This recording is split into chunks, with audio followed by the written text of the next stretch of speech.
அவர் ஐயா இவங்க பொன்காமராஜ் சுவாமிகள்கிட்ட சொல்லி அதை எங்கள் கோயில் கட்டடப்பா அவங்களுக்கு ஒரு பவர் கொடுன்னு சொல்லி பவரை வாங்கி கொடுத்து அதை ஒரு பெரிய கோயிலாக ஒசூரில் ஆக்குனது.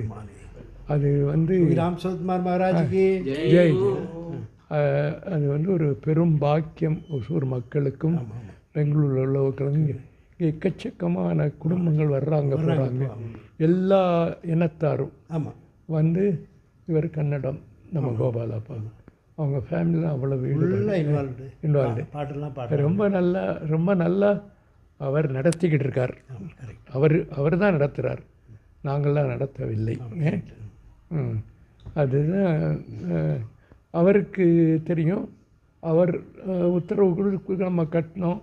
நாங்கள் 2 பேரும் சாமி முன்னாடி இருந்தோம். அப்போ